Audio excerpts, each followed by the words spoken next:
Adobong pusit sa pananghalian habang malakas ang ulan. Sabayan natin ng sinangag. Abay masarap. Kaya tara mga kalalabs. For today's video ay magluluto tayo ng adobong pusit. Samahan na rin natin ng fried rice mga kalalabs. Let's G!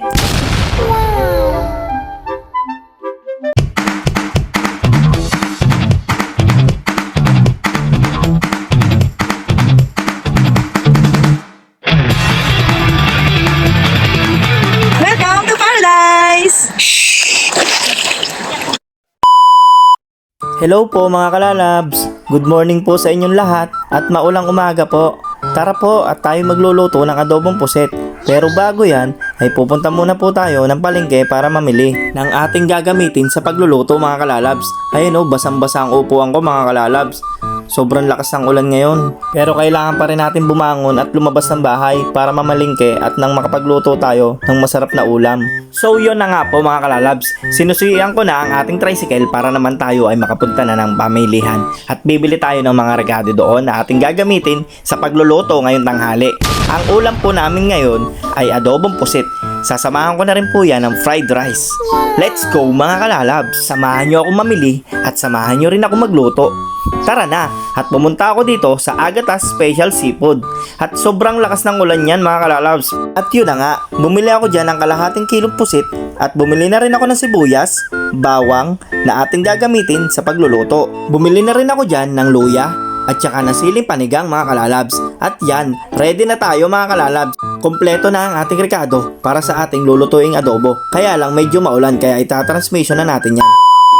Fast forward na tayo mga kalalabs. Andito na tayo sa bahay. At ayan, huhugasan na natin ang pusit at tatanggalin natin yung mga ngipin yan para mas malinis at mas masarap natin kakainin.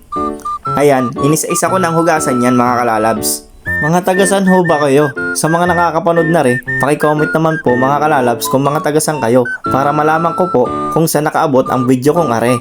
At yun na nga mga kalalabs, pagkatapos nating malinis ang pusit, ay agad ko nang ginayat ang sibuyas, bawang, at saka ang luya para naman kompleto recados na tayo. Ayan, tapos na at nagpainit na tayo ng kawali. Nilagyan ko na rin yan ng mantika, inilagay ko na ang bawang at minekos-mekos na ulit natin yan. Tapos ilagay na natin ang sibuyas. Pagkatapos ko na mailagay ang sibuyas dyan ay mekos natin ng konti at isunod na rin natin na ring luya. Wow! Amoy pa lang ulam na mga kalalabs. Imekos-mekos na natin yan mga kalalabs. Pagkatapos yan ay ilagay na rin natin ang pusit. At yan, igisa natin yan sa mga aromatics. At imekos-mekos na natin yan mga kalalabs. Pagkatapos natin yan imekos-mekos ay lagyan na natin ng paminta. Pamintang durog mga kalalabs ang ginamit ko dyan.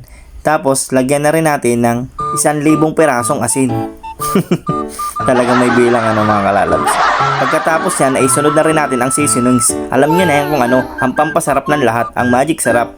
Baka naman. At imekos-mekos na ulit natin yan mga kalalabs. Sa tagal-tagal ko nagluluto, ngayon lang makakapagluto na rin adobong pusit.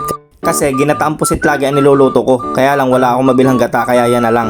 Ayan, isinunod natin ang siling panigang. Tapos lagyan na rin natin ng suka para may sipa ng asing kilig-kig. At yan, lagyan na rin natin yan ng tubig mga kalalabs. Sabay takpan natin at intayin lang natin kumulo. At ayan na mga kalalabs, luto na ang ating adobong pusit ala lalab style. So take man na mga kalalabs, let's G! Wow, amoy pa lang ulam na. Kumukulo-kulo at ang sarap ng siling yan. Kakainin natin yan mamaya lahat-lahat. Ayos! At ayan na nga mga kalalabs, take man na. Yummy! Ayos!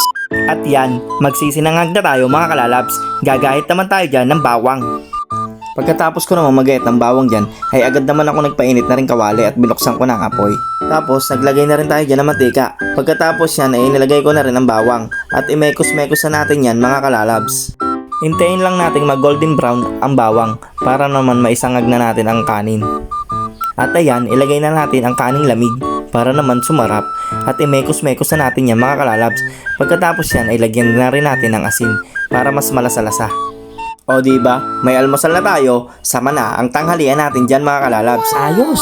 Tuwan-tuwa na naman ang aking mga alaga sa tiyan. At ayan na nga mga kalalabs, tapos na. At take man na.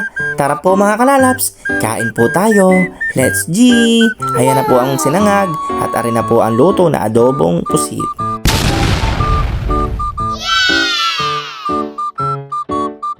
So tara na po mga kalalabs, sabayan nyo po kami. Kuha na kayo dyan ng bahaw nyo dyan at tayo kakain. First bite po mga kalalabs. Yummy! Sobrang sarap! At tari po mga kalalabs, kakainin po natin ang sili. Wow! Saktong-sakto ang anghang niya mga kalalabs. Samahan mo ng fried rice. Ayos na ayos ang kain natin ng tanghalian. Wow! So paano mga kalalabs, hanggang dito na lang po muna ang video ko. Maraming salamat po sa nagtiyaga at nanood.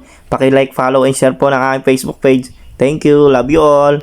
See you on my next video. Babush!